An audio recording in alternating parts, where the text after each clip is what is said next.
కుటుంబాలు కంప్లీట్గా నాశనమయ్యేటటువంటి పరిస్థితి ఇవాళ వచ్చింది. నిజంగా ఎంత బాధ ఉంటుందండి, ఎంత కడుపుకోట ఉంటుంది. ఇంటర్మీడియట్ చదువుతున్న పిల్లలు మర్డర్ కేసు కింద బుక్ అవుతున్నారంటే అన్యాయమైన విషయం, దారుణమైన విషయం. ఇది కేవలం ప్రభుత్వం యొక్క నిర్లక్ష్యం వల్ల, ప్రభుత్వం యొక్క ప్రత్యేకించి ముఖ్యమంత్రి రేవంత్ రెడ్డి గారి యొక్క పట్టిలేని తనంతో జరిగినటువంటి సంఘటన. ఈ ప్రభుత్వం ఏర్పడ్డప్పటి నుంచి చెప్తా ఉన్నాం మేము. డిసెంబర్లో మీ ప్రభుత్వం ఏర్పడింది, మార్చ్, ఏప్రిల్, మే, జూన్ దాకా ఆల్మోస్ట్ రకరకాల పరీక్షలు ఉంటాయి, పిల్లలందరూ చదువుకుంటూ ఉంటారు. దయచేసి దీంతో పాలిటిక్స్ చేయకండి, విద్యాశాఖకు సపరేట్గా మంత్రి లేడు కాబట్టి ముఖ్యమంత్రి గారు తక్షణమే రివ్యూ చేయండి అని పదే పదే పదే మొత్తుకున్నాం. నిజంగా ఒక తల్లిగా నేను చాలా బాధపడతా ఉన్నాను. ఇది నేను 5వ చావు చూడడం. కేవలం బీసీ, ఎస్సీ, ఎస్టీ గురుకులాల్లో జరుగుతున్నటువంటి చావులు నేను ప్రత్యక్షంగా పోయింది ఇది 5వది. దాదాపు 12-15 మంది పిల్లల పొట్టబెట్టుకున్నది కాంగ్రెస్ ప్రభుత్వం. ఎందుకంటే డిసెంబర్లో ఎప్పుడైతే ప్రభుత్వం మారిందో తక్షణమే ఒక్కసారి రివ్యూ చేసుకొని ఈ స్కూల్స్ అన్నిటిని చూసుకున్నట్టయితే బాగుండేది. ఎన్నిసార్లు సూచన చేసినా కూడా ఎంతసేపు పబ్లిసిటీ స్టంట్స్, పొలిటికల్ స్పీచెస్, ఇప్పటికి కూడా కేసీఆర్ మీద పడి ఏడుసుడు తప్పితే ఈ ముఖ్యమంత్రి గారు చేసింది ఏం లేదు. ఇవాళ ఒక తల్లిగా నేను ఆవేదనతో చెప్తా ఉన్నా, మేము చూసొచ్చినాం ఇవాళ తండాలో ఊరంతా కన్నీరు మున్నీరుగా ఏడుస్తున్నారు. ఎవరు తీసుకొచ్చిస్తారు చెట్టంతా కొడుకును? ఎంత బాధ అవుతుంది. ఆ కడుపు కోత అర్థం చేసుకోవాలి కదా. ఎందుకు చచ్చిపోయాను పిల్లలు? చిన్న మిస్టేక్, చిన్న గొడవ ఆపడానికి అక్కడ ఎవరు లేకపోతే 8 మంది పిల్లల జీవితాలు ఇలా ఆగమైనాయి. మళ్ళీ ఇవాళ చెప్తా ఉన్నాం గౌరవ ముఖ్యమంత్రి గారికి, దయచేసి ఇప్పటికన్నా మీరు రివ్యూ చేయండి. ఇది పిల్లలాట కాదు. ఏదో పొలిటికల్ స్పీచ్ ఇచ్చి కేసీఆర్ను 2 మాటలు అనిపోయితే సమస్యలు సాల్వ్ కావు. బీసీ హాస్టల్లో 2 ఆడపిల్లలు చనిపోయినారు, భవ్య, వైష్ణవి. వాళ్ళిద్దరికి న్యాయం చేయాలి, కనీసం ఇన్వెస్టిగేషన్ చేయాలంటే చేతగానటువంటి ముఖ్యమంత్రి రేవంత్ రెడ్డి గారు ఇవాళ 2 బిడ్డల ఆడపిల్లల తల్లిదండ్రులు వచ్చి ధర్నా చౌక్ దగ్గర ధర్నా చేస్తా ఉంటే వాళ్ళని ధర్నా చేయనీయకుండా అరాచకంగా పోలీసులు తీసుకుపోయి అరెస్ట్ చేసిండ్రు. కేసీఆర్ గారి పాలనలో ధర్నా చౌక్ లేదు, అవసరం రానియలేదు. ఎవరు వచ్చినా కూడా మేము మాట్లాడినాం, ఎవరు వచ్చినా సమస్య పరిష్కారం చేసినాం. పారిపోలే మేము, వెను చూపించి జరుగుతాయి సమస్యలు ప్రజా జీవితంలో, నిలబడాలే. నిజంగా పరిష్కరించినప్పుడే ప్రభుత్వం అయితే తప్పితే విమర్శ చేసే ప్రభుత్వం కాదు. నిన్న ఉద్యోగాలు ఇచ్చే దాంట్లో కూడా మొత్తం స్పీచ్ అంతా పొలిటికల్ స్పీచే.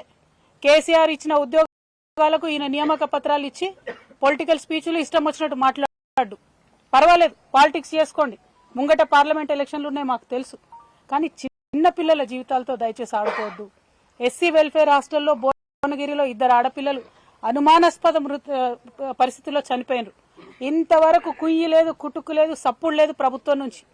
ఏం జరిగిందో తెలియదు, ఆ కేసు ఏమైతుందో తెలియదు. ఆనాడు తెలంగాణ ఉద్యమంలో ఇన్ని చావులు చూసినామంటే మళ్ళా 3 నెలల్లో ఇన్ని చావులు చూడడం నిజంగా ఒక తల్లిగా, ఒక తెలంగాణ బిడ్డగా అత్యంత బాధాకరమైనటువంటి సన్నివేశం. ఇది సిగ్గుచేటు.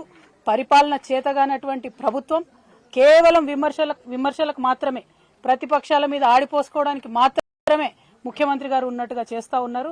ఇవాళ ముఖ్యమంత్రి గారికి హెచ్చరిక చేస్తా ఉన్నాం, మీకేం పోయిందయ్యా? ఆ తల్లిదండ్రులు అడగ ధర్నా చౌక్ దగ్గర ఉండి కొంత 1 గంట సేపు వాళ్ళ బాధ ప్రపంచానికి పంచుకుంటే ఏం పోయింది మీకు? ఎందుకు వాళ్ళని అట్లా గొర్రెలక ఈడ్చుకపోయి అరెస్ట్ చేసిండ్రు? ఆ అధికారం మీకు ఉన్నదా? ఇదేనా ప్రజా తెలంగాణ? దీనికోసమేనా మీకు అధికారం మార్చింది? మార్పు కావాలి అంటే ఇదేనా మీరు చూపించే మార్పు? కనీసం చేత కదా రివ్యూ చేయడం. పరీక్షలు ఉన్నటువంటి సందర్భంలో మేము ఇవాళ నిజామాబాద్ జిల్లా కలెక్టర్ గారిని, జిల్లా సిపి గారితో నిన్న మాట్లాడడం జరిగింది. డిమాండ్ చేసినాం మేము, మీరు ఎట్టి పరిస్థితులలో కొత్త వాచ్మెన్లు ప్రభుత్వం ఏర్పాటు చేసేంత వరకు ఒక హోమ్ గార్డ్ అన్న, పోలీస్ కానిస్టేబుల్ అన్న జిల్లాలో ఉన్న అన్ని ఎస్సీ, బీసీ వెల్ఫేర్ హాస్టల్స్ లో పెట్టండి. పిల్లలు పరీక్షలు రాస్తున్నారు, ప్రెషర్ లో ఉంటారు, టెన్షన్ లో ఉంటారు, చిన్న చిన్న గొడవలు అయితే ఇవాళ 8 మంది పిల్లల జీవితం ఆగమైంది చిన్న గొడవకి. అలా కాకుండా చూసుకోవాల్సిన బాధ్యత దయచేసి జిల్లా కలెక్టర్ల మీద ఉంటది. ఖచ్చితంగా జిల్లా కలెక్టర్లు ఎక్కడెక్కడైతే వాచ్మెన్లు లేరో మీరు రివ్యూ చేయండి. మీ ముఖ్యమంత్రి గారికి తీరిక లేదు, ఆయనకు పట్టి లేదు. పిల్లలంటే పిట్టల్లాగా పిల్లలు చచ్చిపోతుంటే పాలిటిక్స్ చేస్తున్నారు తప్ప ముఖ్యమంత్రి గారు పని చేస్తలేరు. కాబట్టి జిల్లా కలెక్టర్లను నేను రిక్వెస్ట్ చేస్తా ఉన్నాను. నిన్న నిజామాబాద్ జిల్లా కలెక్టర్ గారికి మేము మాట్లాడినాం. తక్షణమే వారు అక్కడ హోంగార్డ్ని పెడతామని చెప్పినారు. కౌన్సిలర్ని కూడా పంపించమని మేము చెప్పినాం.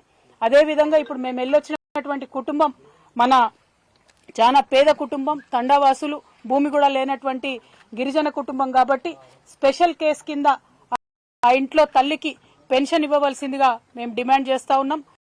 అట్లానే చనిపోయినటువంటి బిడ్డకి ఒక సోదరుడు ఉన్నాడు. ఆ అబ్బాయికి తక్షణమే జాబ్ ఇవ్వాలని నిన్న కలెక్టర్ గారికి మేము డిమాండ్ చేసినాం. ఈ రోజు పొద్దున ఆర్డర్ రావడం కూడా జరిగింది, సంతోషం. అదేవిధంగా కాంపన్సేషన్ ఇవ్వాలని కూడా మేము డిమాండ్ చేస్తా ఉన్నాం. బీసీ వెల్ఫేర్ హాస్టల్ నుంచి, బీసీ వెల్ఫేర్ శాఖ నుంచి, విద్యాశాఖ నుంచి, అట్లానే ఇంకా ఇతరత్ర ఎట్లా ఇస్తారో తెలియదు కానీ 15 లక్షల రూపాయలు ఆ కుటుంబానికి ఇవ్వాలని చెప్పి మేము డిమాండ్ చేస్తా ఉన్నాం ఈ సందర్భంగా. అదేవిధంగా మరి చాలా అంశాలు అక్కడ తండావాసులు మాకు చెప్పడం జరిగింది. ఆ అంశాలన్నిటి పట్ల కూడా ప్రభుత్వం శ్రద్ధ పెట్టి తక్షణమే ఒక డబుల్ బెడ్రూమ్ ఇల్లు ఆ కుటుంబానికి మంజూరు చేయవలసిందిగా కూడా ఈ సందర్భంగా మేము డిమాండ్ చేస్తా ఉన్నాం. ఇవాళ నిజంగా తెలంగాణ సమాజానికి చాలా బాధగా నేను విజ్ఞప్తి చేస్తా ఉన్నా. ఒక్క 2-3 నెలలు ప్రభుత్వం ఫోకస్ చేస్తే ఈ పరీక్షల సమయంలో, ఈ టెన్షన్ సమయంలో పిల్లలకు ఇబ్బంది కాకుండా కాపాడుకోబడతాం. కాబట్టి దయచేసి ముఖ్యమంత్రి గారికి ఇదివరకు కూడా చెప్పినాం, ఇది రాజకీయాలకు చేయాల్సినటువంటి అంశం కాదు. చేతులు జోడించి విజ్ఞప్తి చేసినాం. సూర్యాపేట పోయినప్పుడు 2 ఆడపిల్లలు చనిపోయినప్పుడు మళ్లీ విజ్ఞప్తి చేస్తా ఉన్నాం, ముఖ్యమంత్రి గారు మీకు ఇది పిల్లలు పిట్టల్లాగా చచ్చిపోతా ఉన్నారు, దయచేసి శ్రద్ధ పెట్టండి. మీకు విద్యాశాఖ మంత్రి లేడంటే బాధ్యత ముఖ్యమంత్రి గారిదే ఉంటది, తక్షణమే రివ్యూ చేయండి అని మరొకసారి డిమాండ్ చేస్తూ ఈ విద్యార్థులందరినీ కూడా వారి భవిష్యత్తుని మరి పనంగా పెట్టి పేరెంట్స్ అందరు కూడా పంపించారు. కాబట్టి ఆ హాస్టల్స్ లో పరిస్థితులు తక్షణమే మంచి కావాలని చెప్పి కోరుకుంటూ, దానికి మా ప్రజాప్రతినిధులు, ఇదివరకు మాజీ శాసనసభ్యులు అందరు కూడా సహకరిస్తారు. ఇక్కడ సురేందర్ అన్న నాకు తెలుసు, తను న్యూ ఇయర్ అయితే కూడా ఆఖరికి పోయి బీసీ ఎస్సీ ఎస్టీ వెల్ఫేర్ హాస్టల్లో సెలబ్రేట్ చేసుకున్నటువంటి వ్యక్తి. అంత ప్రేమగా తన నియోజకవర్గంలో ఉన్నటువంటి హాస్టల్స్ ని చూసుకున్నటువంటి వ్యక్తి. అదేవిధంగా మా ముజీబన్న కావచ్చు, మా వేనన్న కావచ్చు, ప్రభాకర్ రెడ్డి అన్న కావచ్చు, వీళ్ళందరూ కూడా నిరంతరం హాస్టల్స్ కు వెళ్లి చూస్తున్నటువంటి వారు. మరి వారందరికీ కూడా నేను విజ్ఞప్తి చేస్తా ఉన్నాను, మనం ప్రతిపక్షంలో ఉన్న, ప్రభుత్వంలో ఉన్న బీఆర్ఎస్ పార్టీ కార్యకర్తలం అంటే నిరంతరం ఉద్యమ నాయకులం కాబట్టి, ప్రజలతో ఉంటాం కాబట్టి మన బాధ్యతగా ఈ ఎగ్జామ్స్ టైంలో పిల్లలకు మీరందరూ కూడా దయచేసి అండదండగా ఉండాలని చెప్పి నేను ప్రత్యేకించి విజ్ఞప్తి చేస్తూ, మరి ఇంకా ఎందుకులేనా రాజకీయం, వాళ్ళు ఎల్లారెడ్డి ఎమ్మెల్యే గారు రావడం లేదని మా జిల్లా అధ్యక్షుడు గారు గుర్తు చేస్తా ఉన్నారు. మరి యథా రాజా తదా ప్రజా అన్నట్టు ముఖ్యమంత్రి గారికి ఎన్నిసార్లు విజ్ఞప్తి చేసినా రివ్యూ చేసుకోలేదు. ఎమ్మెల్యే గారు కూడా మరి అట్లనే ఉన్నారు. ఇప్పటికన్నా కొంచెం శ్రద్ధ పెట్టండి, ఈ పరీక్షల కాలంలో పిల్లల మీద ఆలోచన చేయండి అని చెప్పి ఈ ప్రభుత్వానికి మేము రిక్వెస్ట్ చేస్తా ఉన్నాం. Thank you. జై తెలంగాణ.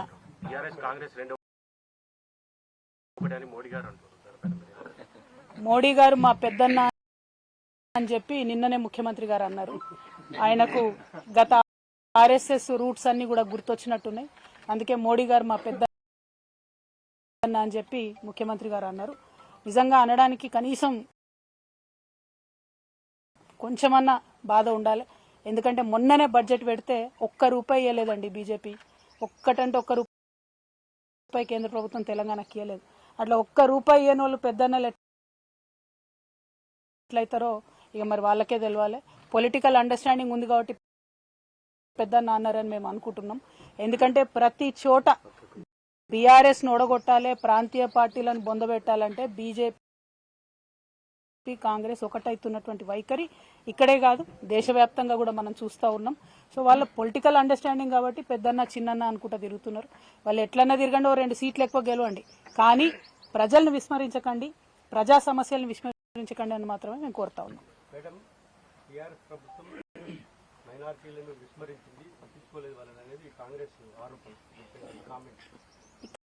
కామారెడ్డిలో షబ్బీర్ అలీ గారు అని పెద్ద నాయకులు ఉంటారండి. వారు కూడా ఇవాళ కేసీఆర్ గారి మీద కూడా ఏదో స్టేట్మెంట్ ఇచ్చారు, నేను చూసిన. केसीआर साहब बहुत मीठे बातें करके माइनॉरिटियों को गुमराह करे बोल के उन्होंने स्टेटमेंट दिए. मैं शब्बीर भाई से यही पूछना चाह रही हूँ, शब्बीर भाई आप याद करिए, माइनॉरिटी डिक्लेरेशन करके आप दिए, उसमें क्या दिए शब्बीर भाई? माइनॉरिटी के लिए अलग से 1.5 लाख शादी मुबारक देते, ऊपर से 1 तोला सोना देते बोल के बोले। आज तक किसी शादी में जाके कांग्रेस पार्टी की तरफ से एक भी चेक दिए क्या? 1 तोला सोना किसी को दिए क्या?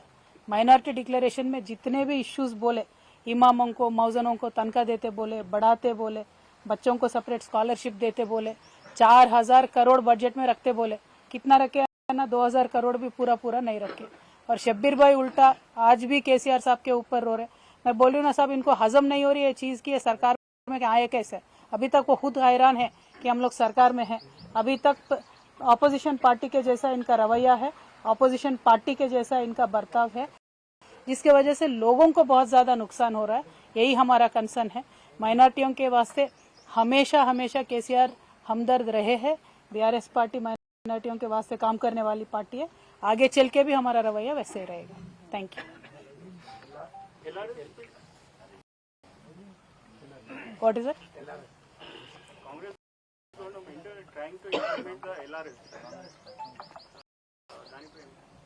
వెల్, అంతకుముందు ఎల్ఆర్ఎస్ ఇంప్లిమెంట్ చేస్తాము అని చెప్తే కోర్టుకు పోయి మరి ఆపినటువంటి నాయకులు కాంగ్రెస్ పార్టీ నాయకులు. ఆనాడు ఏమన్నారు? నో ఎల్ఆర్ఎస్ నో బీఆర్ఎస్ అన్నారు. ఇవాళ మేము చెప్తా ఉన్నాము, ఎల్ఆర్ఎస్ కి మీరు జీరో అంటే డబ్బులు తీసుకోకుండా ల్యాండ్ రెగ్యులరైజేషన్ స్కీమ్ వేల సంఖ్యలో ఏవైతే అప్లికేషన్స్ ఉన్నాయో వాళ్ళకి తక్షణమే ప్రజా సౌకర్యార్థం ఎల్ఆర్ఎస్ ఇంప్లిమెంట్ చేయాలని చెప్పి మేము డిమాండ్ చేస్తా ఉన్నాం.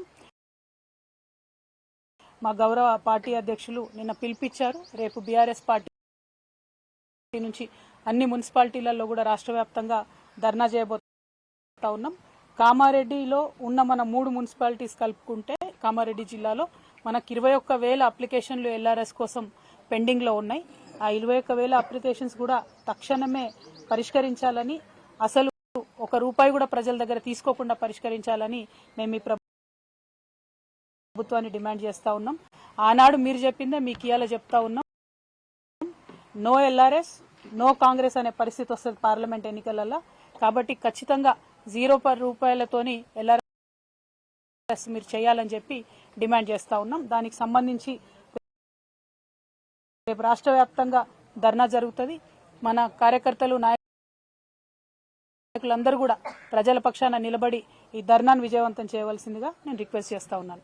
Thank you. జై తెలంగాణ.